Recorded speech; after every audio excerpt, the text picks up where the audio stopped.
Join is the inverse of split. Okay, so String.join is a string method that joins a list. It takes a list and it makes it into a single string that's joined together. Now,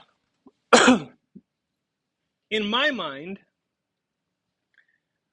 I'm used to seeing a method like this that is not a string method, but a list method.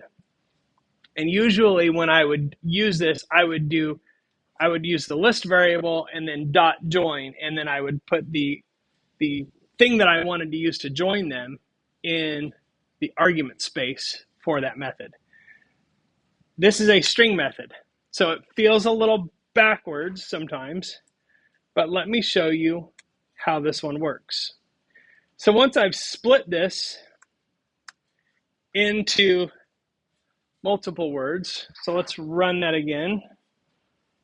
Okay, so I have it split now into 7 different pieces. I split it on the space. Let's say I want to glue it back together, but instead of spaces, let's say I want to create a usable file name for saving something from this group of text. Well, legal file names typically don't include spaces, but you can include underscores. So if I use an underscore, str new, let's create a new variable that contains my new string that I'm going to use for the file name. I'm going to start with a string because join is a string method. So you put the thing you want to join them. I sometimes call it the glue. If you're going to glue the pieces of this together, this is your glue. That's your string. So we're going to use underscore as a string, .join. Okay, that's the string method. And it has one required argument, and that is an iterable, which in this case is going to be my list.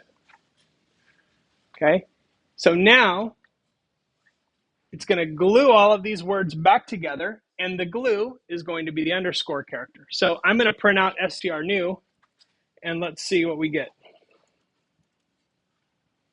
Okay, so it's going to split it, print it, split up, join it back together, and then print the new one.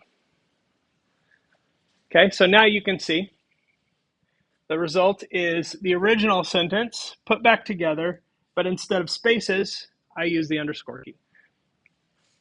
Is that the fastest way to convert spaces to underscores? No.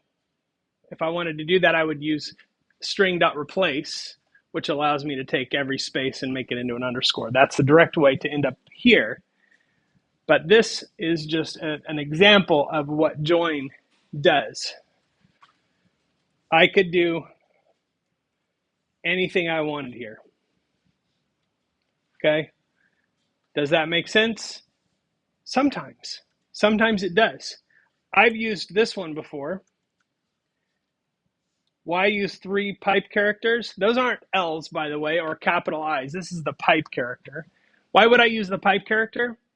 To separate strings. If I wanted to throw this into a single database field or store it in a single container, and I wanted to be able to easily split it up later, and I wanted to be really, really sure that I'm not going to accidentally include a character that is naturally a part of that text, having 3 pipe characters is not foolproof.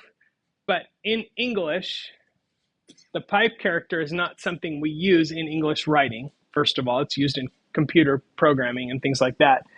But the pipe character 3 times is a pretty safe bet.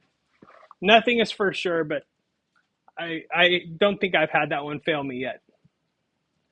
So if I wanted to store that somewhere and then later on I can just use split with the 3 pipe characters just like this, and it'll split it back up effectively again.